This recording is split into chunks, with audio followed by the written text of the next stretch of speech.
Mantra 11. Only one who can learn the process of nescience and that of transcendental knowledge side by side can transcend the influence of repeated birth and death and enjoy the full blessings of immortality. Purport. Since the creation of the material world, everyone has been trying to attain a permanent life, but the laws of nature are so cruel that no one has been able to avoid the hand of death. No one wants to die, nor does anyone want to become old or diseased. The law of nature, however, does not allow anyone immunity from old age, disease, or death. Nor has the advancement of material knowledge solved these problems. Material science can discover the nuclear bomb to accelerate the process of death, but it cannot discover anything that can protect man from the cruel hands of old age, disease, and death. From the Puranas, we learn of the activities of Hiranyakashipu, a king who was very much advanced materially. Wanting to conquer cruel death by his material acquisitions and the strength of his nescience, he underwent a type of meditation so severe that the inhabitants of all the planetary systems became disturbed by his mystic powers. He forced the creator of the universe, the demigod Brahma, to come down to him. He then asked Brahma for the benediction of becoming Amara, by which one does not die. Brahma said that he could not award the benediction because even he, the material creator who rules all planets, is not Amara. As confirmed in the Bhagavad Gita, Brahma lives a long time, but that does not mean he is immortal. Hiranya means gold, and Kashipu means soft bed. This cunning gentleman, Hiranyakashipu, was interested in these two things, money and women, and he wanted to enjoy them by becoming immortal. He asked from Brahma many benedictions in hopes of indirectly fulfilling his desire to become immortal. Since Brahma told him that he could not grant the gift of immortality, Hiranyakashipu requested that he not be killed by any man, animal, god, or any other living being within the 8,400,000 species. He also asked that he not die on land, in the air or water, or by any weapon. In this way, Hiranyakashipu foolishly thought these guarantees would save him from death. Ultimately, however, although Brahma granted him all these benedictions, he was killed by the Personality of Godhead in the form of Nrsimha, the Lord's half-lion, half-man incarnation. And no weapon was used to kill him, for he was killed by the Lord's nails. Nor was he killed on the land, in the air, or in the water, for he was killed on the lap of that wonderful living being, Nrsimha, who was beyond his conception. The whole point here is that even Hiranyakashipu, the most powerful of materialists, could not become deathless by his various plans. What then can be accomplished by the tiny Hiranyakashipus of today, whose plans are thwarted from moment to moment? Sri Isopanishad instructs us not to make one-sided attempts to win the struggle for existence. Everyone is struggling hard for existence, but the laws of material nature are so hard and fast that they do not allow anyone to surpass them. In order to attain a permanent life, one must be prepared to go back to Godhead.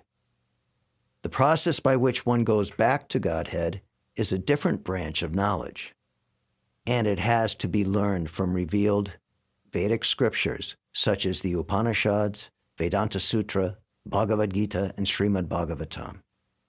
To become happy in this life and attain a permanent blissful life after leaving this material body, one must study this sacred literature and obtain transcendental knowledge.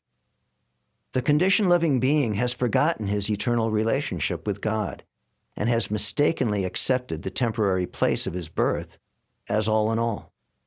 The Lord has kindly delivered the above-mentioned scriptures in India and other scriptures in other countries to remind the forgetful human being that his home is not here in this material world. The living being is a spiritual entity, and he can be happy only by returning to his spiritual home.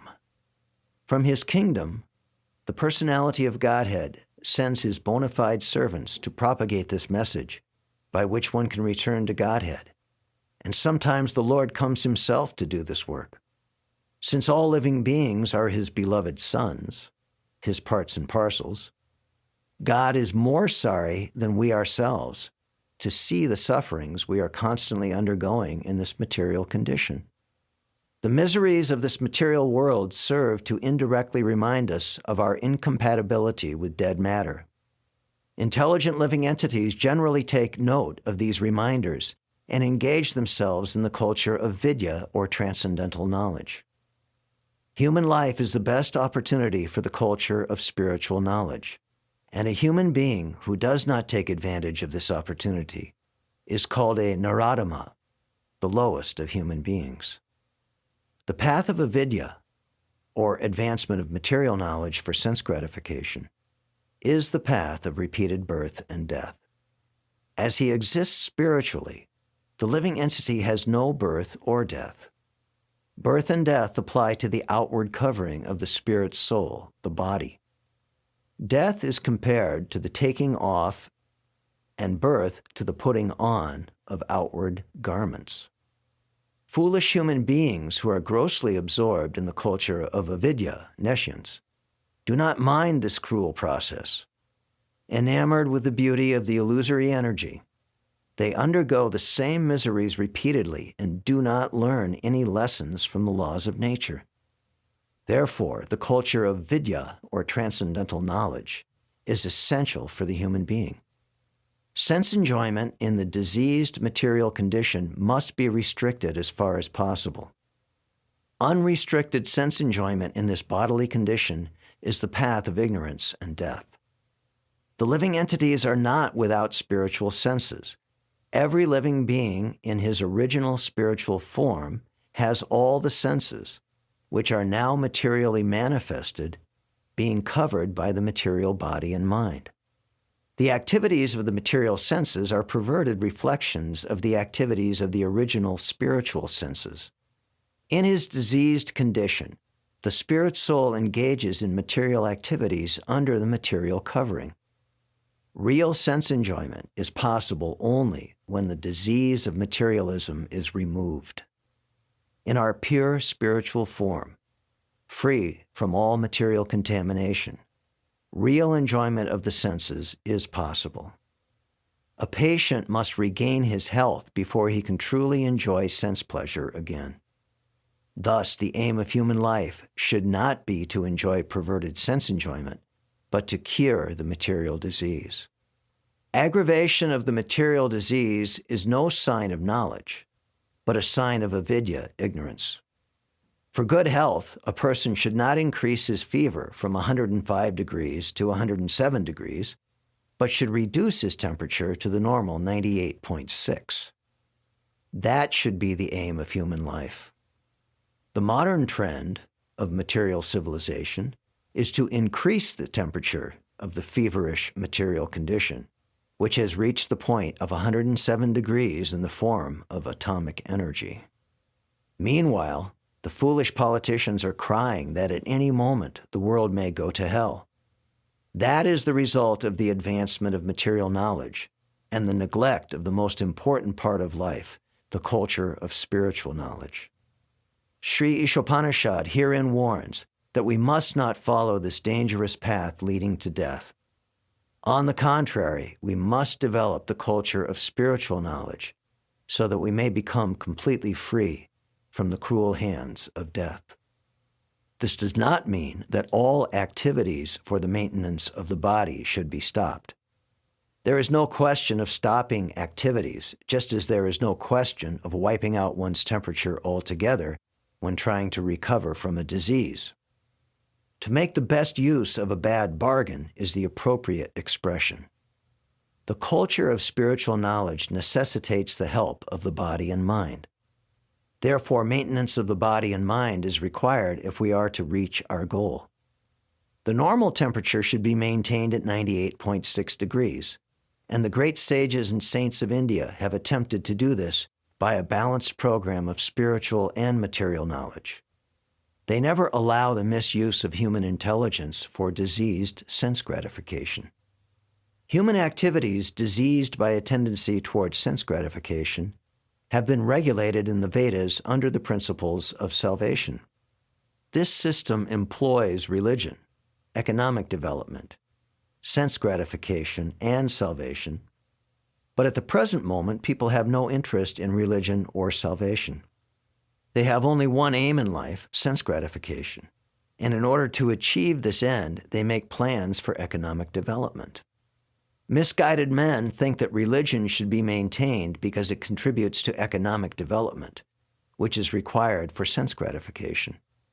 Thus, in order to guarantee further sense gratification after death, in heaven, there is some system of religious observance. But this is not the purpose of religion. The path of religion is actually meant for self-realization, and economic development is required just to maintain the body in a sound, healthy condition. A man should lead a healthy life with a sound mind just to realize vidya, true knowledge, which is the aim of human life. This life is not meant for working like an ass or for culturing avidya for sense gratification. The path of vidya is most perfectly presented in Srimad Bhagavatam, which directs a human being to utilize his life to inquire into the absolute truth. The absolute truth is realized step by step as Brahman, Paramatma, and finally Bhagwan, the personality of Godhead. The absolute truth is realized by the broad-minded man who has attained knowledge and detachment by following the 18 principles of the Bhagavad Gita described in the purport to Mantra 10. The central purpose of these 18 principles is the attainment of transcendental devotional service to the personality of Godhead. Therefore, all classes of men are encouraged to learn the art of devotional service to the Lord. The guaranteed path to the aim of vidya is described by Srila Rupa Goswami in his Bhakti Rasamrita Sindhu, which we have presented in English as the Nectar of Devotion. The culture of vidya is summarized in Srimad Bhagavatam in the following words. Therefore, with one-pointed attention, one should constantly hear about, glorify, remember, and worship the personality of Godhead, who is the protector of the devotees. Unless religion, economic development, and sense gratification aim toward the attainment of devotional service to the Lord, they are all simply different forms of nescience, as Sri Isopanishad indicates in the following mantras. Mantra 12. Those who are engaged in the worship of demigods enter into the darkest region of ignorance, and still more so do the worshippers of the impersonal Absolute. Purport.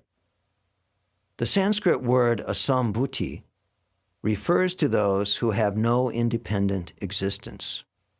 Sambhuti is the absolute personality of Godhead, who is absolutely independent of everything. In the Bhagavad Gita, the absolute personality of Godhead, Sri Krishna states, "Neither the hosts of demigods nor the great sages know my origin or opulences, for in every respect I am the source of the demigods and sages." Thus, Krishna is the origin of the powers delegated to demigods, great sages, and mystics. Although they are endowed with great powers, these powers are limited, and thus it is very difficult for them to know how Krishna himself appears by his own internal potency in the form of a man. Many philosophers and great rishis or mystics try to distinguish the absolute from the relative by their tiny brain power.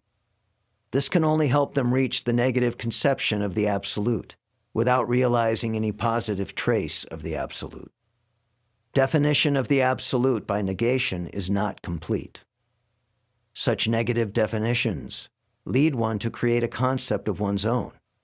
Thus one imagines that the absolute must be formless and without qualities. Such negative qualities are simply the reversals of relative material qualities and are therefore also relative. By conceiving of the absolute in this way, one can, at the utmost, reach the impersonal effulgence of God, known as Brahman, but one cannot make further progress to Bhagawan, the personality of Godhead. Such mental speculators do not know that the absolute personality of Godhead is Krishna, that the impersonal Brahman is the glaring effulgence of his transcendental body, or that Paramatma, the Supersoul, is his all-pervading plenary representation.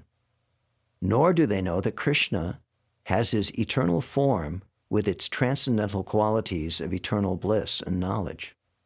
The dependent demigods and great sages imperfectly consider him to be a powerful demigod, and they consider the Brahman effulgence to be the absolute truth. But the devotees of Krishna, by dint of their surrendering unto him and their unalloyed devotion, can know that he is the absolute person and that everything emanates from him. Such devotees continuously render loving service unto Krishna, the fountainhead of everything.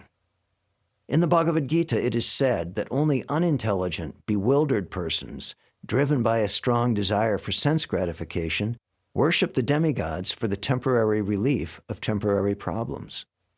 Since the living being is materially entangled, he has to be relieved from material bondage entirely to attain permanent relief on the spiritual plane, where eternal bliss, life, and knowledge exist. Sri Isopanishad therefore instructs that we should not seek temporary relief of our difficulties by worshiping the dependent demigods, who can bestow only temporary benefit. Rather, we must worship the absolute personality of Godhead, Krishna, who is all attractive and who can bestow upon us complete freedom from material bondage by taking us back home, back to Godhead. It is stated in the Bhagavad Gita that the worshippers of the demigods can go to the planets of the demigods. The moon worshippers can go to the moon, the sun worshippers to the sun, etc. Modern scientists are now venturing to the moon with the help of rockets, but this is not really a new attempt. With their advanced consciousness, human beings are naturally inclined to travel in outer space and to reach other planets, either by spaceships, mystic powers, or demigod worship. In the Vedic scriptures, it is said that one can reach other planets by any one of these three ways, but the most common way is by worshiping the demigod presiding over a particular planet. In this way, one can reach the moon planet, the sun planet, and even Brahmaloka, the topmost planet in this universe. However, all planets in the material universe are temporary residences. The only permanent planets are the Vaikuntha Lokas. These are found in the spiritual sky, where the personality of Godhead himself predominates. As Lord Krishna states in the Bhagavad Gita, from the highest planet in the material world down to the lowest, all are places of misery, wherein repeated birth and death take place.